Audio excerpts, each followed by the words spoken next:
My name is Garrett Kopp, founder of Birch Boys Inc., and I want to wish you a happy National Mushroom Month.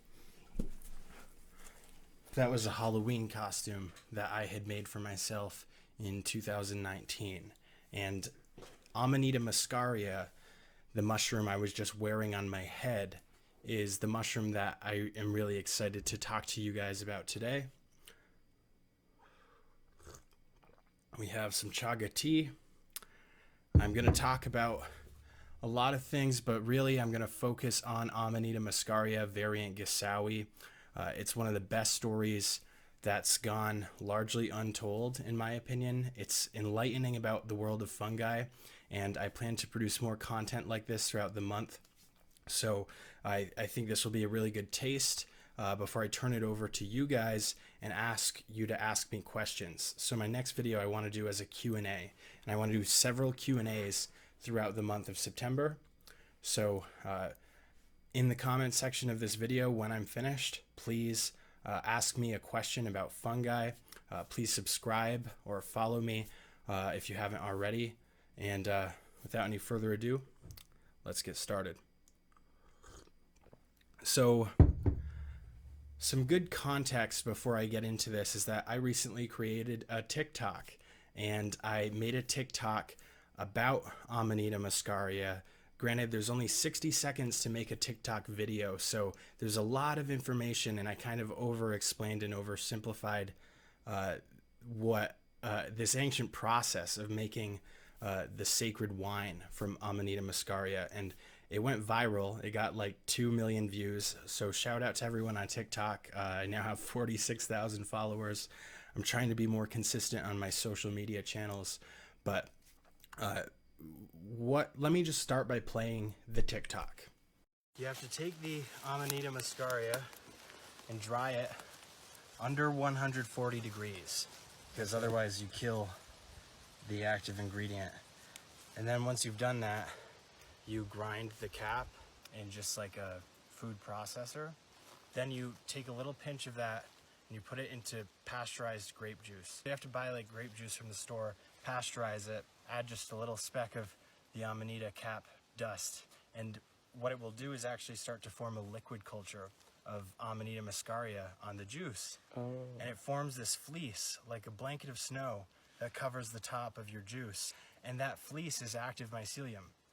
So by the time it's formed that fleece, it's decarboxylated the toxins out of the juice. You can drink the juice. This was literally the Eucharist. This is what Jesus made. But also what's fascinating about it is that mycelium can be used, and you can make infinite sacred wine from one Amanita. You never run out. Here I have a few dried caps of Amanita muscaria mushrooms. It's a little hard to tell unless it was fresh, but if you saw this mushroom fresh in the wild, it would have a very vibrant, bright yellow surface with bright white scales on the top. And you may be more familiar with the European, more common iteration of this mushroom, Amanita muscaria, classically is red.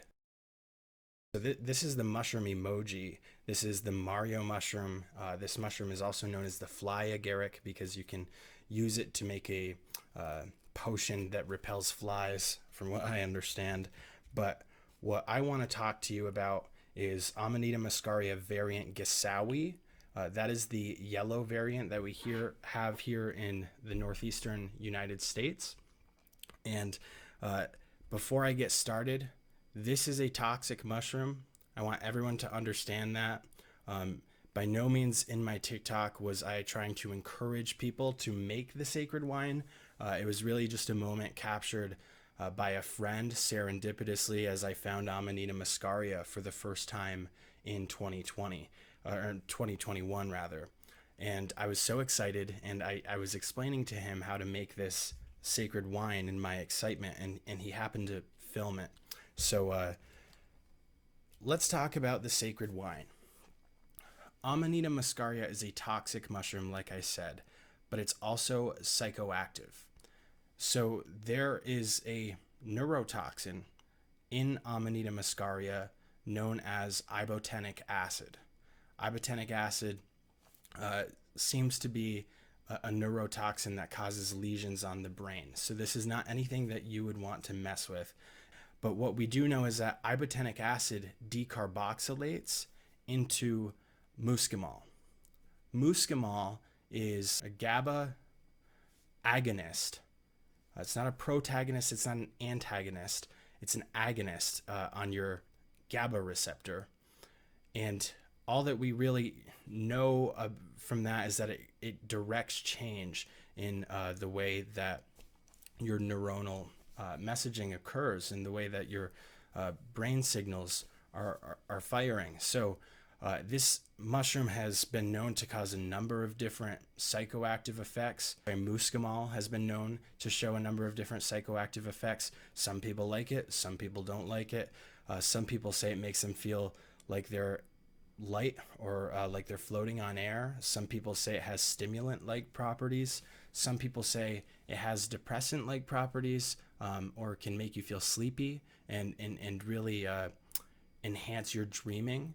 So this is a really interesting mushroom, and maybe the effects that it has on different people are different, I'm sure, but maybe the effects it has on the same person each time they use it is different, because muscimol is an agonist, which is a very broad term. Christmas colors, red and white, are largely based on this light feeling that was reported by the ancient shamans in Russia and in Northern Europe that were eating these mushrooms, because they would actually drink the urine of the reindeer who ate these mushrooms, and throughout the digestive process, the reindeer would decarboxylate the ibotenic acid into muscimol, and by drinking the urine of the reindeer, you could get a pure dose, essentially, of the muscimol. And this was actually practiced, and this is where the visions of flying reindeer come from. So there's really all sorts of interesting history with this mushroom. If you've ever played Mario Kart or any Mario video game, after understanding Amanita muscaria, it's a big pun for, the stimulating effects of Amanita muscaria.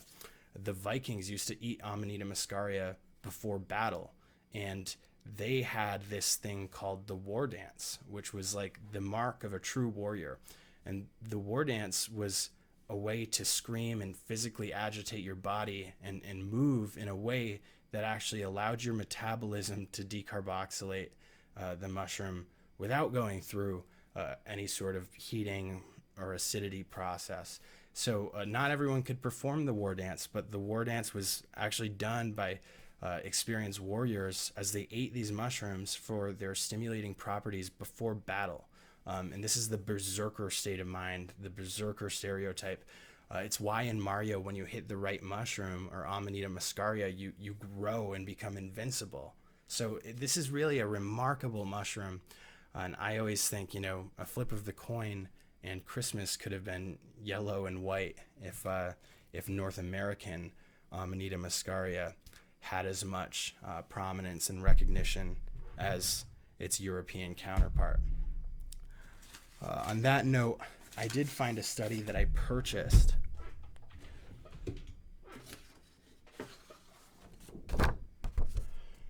which says, it's titled Traditional Use in North America of Amanita muscaria for Divinatory purposes. And this kind of let me down because they didn't really get into the details. There's a book called The Sacred Mushroom and the Cross that gets into some potential biblical references, and not only from the Bible, but from all of the holy books. There are potentially references to Amanita muscaria. And so this really globally has been used for thousands of years. This is an ancient human process. So before anyone comes at me saying that making this video is dangerous in and of itself, I want to repeat, Amanita muscaria is not edible. It's toxic. You really cannot mess with this mushroom, or you should not, if you don't know what you're doing. And even if you think you know what you're doing, question yourself 6 times over and get opinions from 5 people before you do anything. that could risk your life or your health in a permanent way. Amanita is a genus that also produces the death cap and the destroying angel, and there's some lookalikes to Amanita muscaria. So for those that think you're going to go out in the woods and pick a mushroom and have a psychedelic experience, you're going to end up dead. And people need to understand that before they get into this, because there are old mushroom hunters and there are bold mushroom hunters, but there are no old, bold mushroom hunters. The process that I was referring to in my TikTok was a method that is actually publicly available on YouTube by the Ambrosia Society, or the Guardians of the Ancients. And if you search how to make ambrosia, you'll actually see their full tutorial, which is the basis of what I was trying to say in my TikTok. What they do is they take these dried caps, because a mushroom is a spore factory. So these caps have all sorts of spores, and they'll grind this cap and collect those spores into a fine powder. And they were adding a very small pinch of Amanita muscaria into pasteurized grape juice, which the Amanita muscaria could essentially, the spores could colonize, creating hyphae, and then mycelium, and forming a fleece, a white, fuzzy snow blanket fleece over the top of this pasteurized grape juice, which they had stored in a glass vessel of some sort. So this was a really interesting concept to me. The fact that you could take just, a tiny amount of Amanita muscaria and actually then create a liquid culture, essentially, or create, a new growth of the fungus colonizing a grape juice, and that actually is producing ibotenic acid in the grape juice that could be used to decarboxylate into muscimol and drink ambrosia after decarboxylating. And basically, you're getting an infinite supply of this ambrosia, or Eucharist, or whatever you want to call it. You're getting an infinite supply. Now, the infinity of this supply comes from the fact that just from one mushroom, and just a small amount of that mushroom, you can make a mycelial layer, the eternal fleece, this white fleece of mycelium that can be dried and used to make more, because that's active culture. So you can actually, from one mushroom, make sacred wine that produces a fleece that can make more sacred wine that can make more sacred wine. So that was really interesting to me. We should discuss the decarboxylation of ibotenic acid to muscimol. Decarboxylation is a chemical reaction where there's a carboxyl group removed, or in other words, there's a carbon atom removed from a carbon chain, and it releases CO2. It releases carbon dioxide. So that's what decarboxylation means. There's a great patent, actually, that I think is now part of the public domain. I think the patent has expired, but it is a patent on the process of decarboxylating ibotenic acid into muscimol with various Amanita muscaria mushrooms. So they actually used each of the variants. They used guessowii, formosa, classic Amanita muscaria, and they found that the ratio of ibotenic acid to muscimol in the mushroom's natural state or dried state is 9 parts ibotenic acid to 1 part muscimol. So the problem is that the ibotenic acid, which is much more heavily concentrated, is a neurotoxin, and even if you were to consume that and the decarboxylation would occur within your body, that would actually be very painful. So ultimately, it would decarboxylate, but you could be poisoning yourself with ibotenic acid and getting some serious gastrointestinal upset from the decarboxylation. Decarboxylation, from what I understand, only really requires some heat and some protons, and the Amanita muscaria will decarboxylate. The ibotenic acid will decarboxylate much better in acidic conditions. Hence, using something like grape juice or even lemon juice or lime juice or something that's acidic. maybe this could be done with vinegar. I'm not gonna lie, after I posted this TikTok, I felt totally compelled to actually perform this experiment myself. And I tried to make the sacred wine.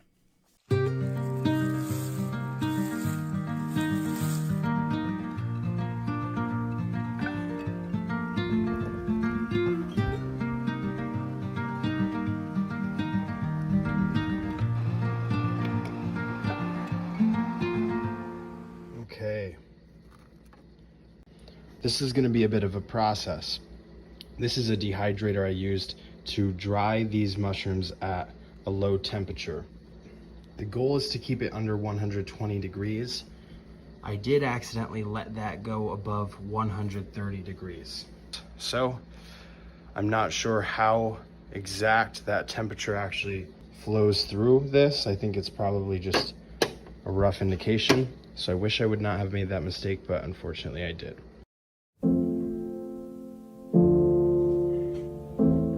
One of the things about this process that I think we need to treat with respect is the fact that this is a sacred ritual. If you're not a believer, this may not work.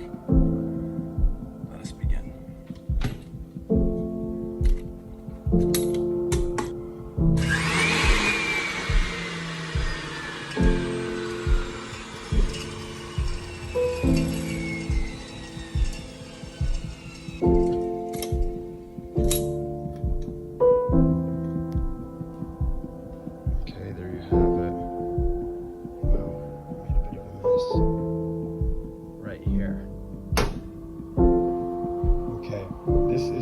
Sterilized container. Mixed with 36 fluid ounces cold water. This is my blood, oh my god. We're gonna do exactly what it says.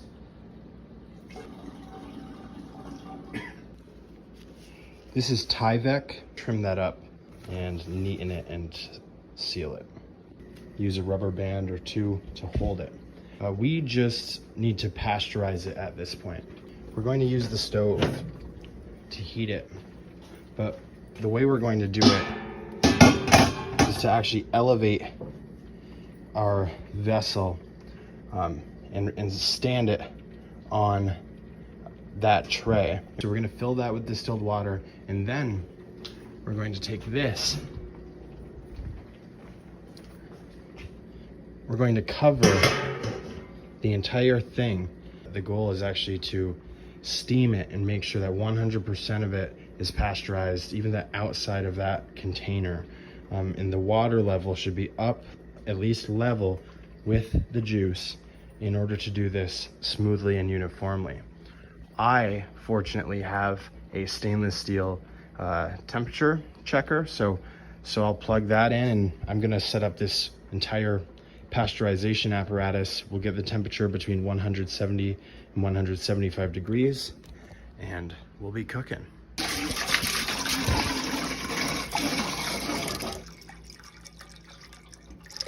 And we're there. We're gonna set this to high, get that heating. So just to be clear, what we're doing is pasteurizing this with steam. We're making sure the temperature remains constant. We're waiting for the temperature to rise to 80 degrees Celsius. That's 175 degrees Fahrenheit. So this has now been fully pasteurized. I let it pasteurize for a full hour. Now we have to wait until it gets down to room temperature, and that is when we will inoculate the juice with the Amanita. That's when the magic begins.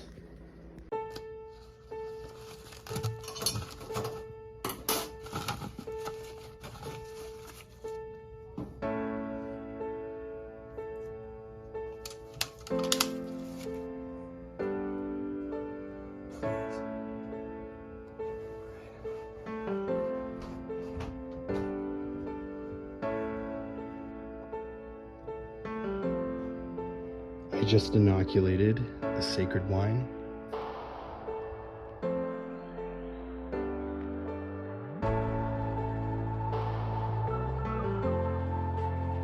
So I tried to recreate the process that is demonstrated successfully by Guardians of the Ancients, and I failed.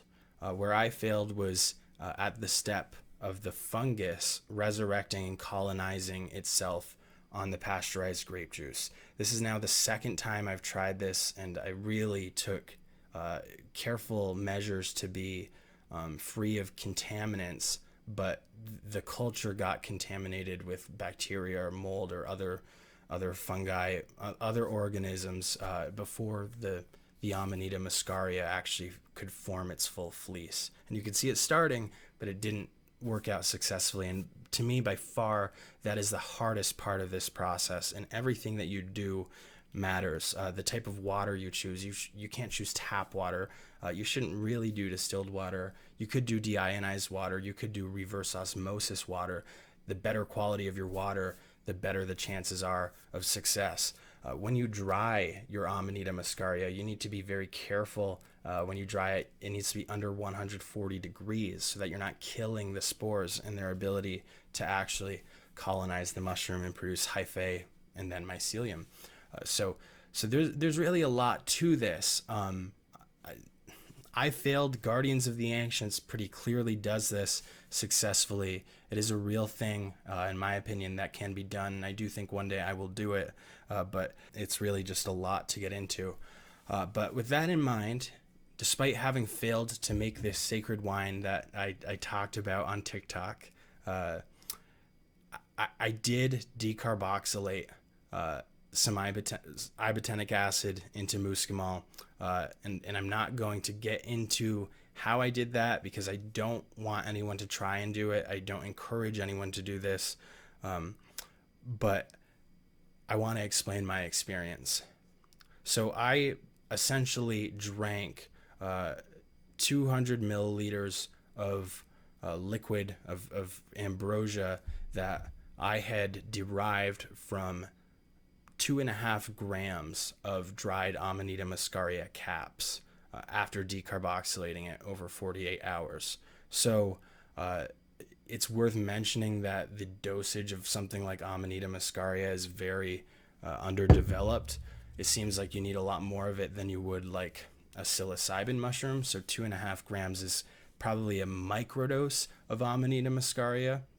And again, I'm not just eating these mushrooms. That's the equivalent of my extraction process and decarboxylation process.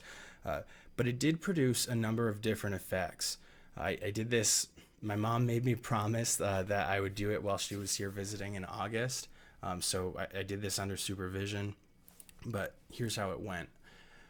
I started, after drinking the Amanita muscaria sacred wine, I felt, maybe after about 30 minutes, I felt very warm. I felt like unusually warm, something that was definitely seemed to be an effect of the Amanita muscaria. And then maybe 15 to 20 minutes later, I felt kind of giggly, almost like I had 2 or 3 beers.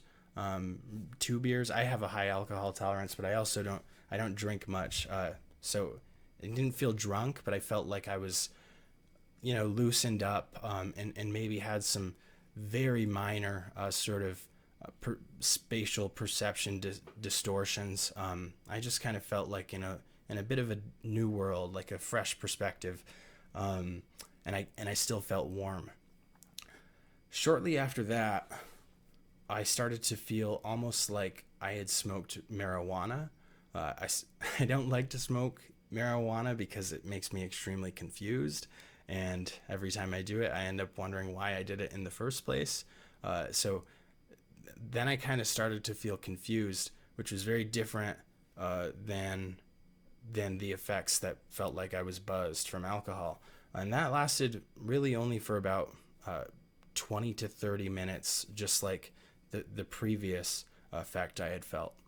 So about an hour and a half to an hour and 45 minutes into this Amanita muscaria journey. And by the way, I was just talking to my mom, putting together a puzzle, and then she drove us back to my apartment. And as I was getting to my apartment, I started to feel extremely focused. I started to feel like not like there was a stimulant effect, but like there was a cognitive clarity, um, almost more sense of purpose, like slowing down time, uh, but not working like a depressant, because I very much felt clear-headed and one-track mind, and I know what I need to do. And I came down here into my office in order to do that. I forget what it was I was trying to focus on, but I started working on it. And maybe 15 minutes into that, uh, I started to become extremely drowsy. So my memory of this is really fuzzy, but I remember the weight of my head just falling because I was sitting here at my desk falling asleep. Yet I had started working on something because I was convinced I was focused. Um, and I was focused. So it was very weird. And my mom was going to call me at 1 a.m. to make sure that I was okay. She was a little nervous with me coming down here. Uh, but, and I'm glad she did call me, because uh, when she called me, so I had been down here for about an hour and 40 minutes without realizing it. This went by very quick, and I spent most of it, I think, utterly confused at what I was trying to do, and falling asleep with my head swinging around here at this chair. Um, and then when she called me, however, I was sitting outside on the first floor of this building. So in between where I work in the basement and my apartment on the top level, I was sitting on the curb on the sidewalk when she answered. And I told her when I answered that I was sitting outside, and that really made her freak out. And again, I was kind of piecing this all together the next morning. So I'm a little unsure, but I think what happened was that I had caught myself falling asleep, and on my own will, before she called, I decided to go up to my apartment to go to bed. But when I walked out the front door of this store that's above my business, of the Adirondack store, I I realized that I had forgotten my keys. Uh, and I didn't know where they were. I didn't know they were down here or in my car or up in the apartment. And at a loss of knowing what to do, I sat down on the curb. And, I think I just was so tired that I was like, "Oh, what do I do now?" Because I couldn't leave the front of the door unlocked. There's another business above us that has a store. And there's some very expensive things in it. And this is a commercial strip. So um, I wasn't really sure what to do. And that's what when my mom called me, and I'm glad she did, because uh, I don't know what, what I would have done next. For the record, I completely forgot to lock the store. That phone call then distracted me. So that just shows how much my mind was wandering. And I did have some really intense dreams. I dreamt about Paul Stamets. I dreamt about vivid conversations I was having with Paul Stamets. Definitely felt a range of different things from the Amanita muscaria after decarboxylating the ibotenic acid into muscimol. So I felt a number of different things from the muscimol. I didn't get any nausea or digestive upset, which was a positive sign that I successfully decarboxylated all of the ibotenic acid into muscimol. So that was great. I didn't have any anxiety. But really it was an interesting thing. It was dissociative, and then when I woke up on my couch the next morning, I had to kind of like piece back, what happened from when I went downstairs to how I got there. I don't remember laying down on the couch. It was very much like, more than any time in the past 2 years, the feeling of waking up like, whoa, where am I? I haven't felt that in a while, but I did after doing the Amanita muscaria. So for what it's worth, this is a legal mushroom. Psilocybin is what is the scheduled substance that's regulated in magic mushrooms. Muscimol is not. regulated. It probably could be, or maybe it will be. I'm not sure. So I'm not encouraging people to do this. And I hope that this video doesn't get banned or censored due to the content I'm discussing, because I think it's a really interesting conversation. There's a lot of evidence that this was used all throughout the world for thousands of years, in a really central part of a lot of cultural ceremonies. And it's amazing to me how we've seemed to forget. There's this magic story right in front of us of a mushroom. And today we have such mycophobia. We're so afraid of mushrooms, we ignore them. And there's got to be a reason sociologically why. I don't think that there's any great power trying to demonize mushrooms. Maybe there was some religious influence a long time ago, but it's really fascinating to me how we used to know this, but as a society, as we've progressed, we've actually forgotten. Somehow this knowledge has been lost, and that's what I'm trying to bring back here today. I hope this video was something you didn't expect. I hope it was entertaining, and I want you to know that I have a lot more to share. Sometimes I have so much to share that I don't even know where to begin. That's why I want to do this Q&A. So please, anything you're curious about, I obviously don't know everything about mushrooms or fungi, but I think that I can simplify a lot of fungi, of the kingdom of fungi, to people who maybe aren't familiar with it, and would like to gain wisdom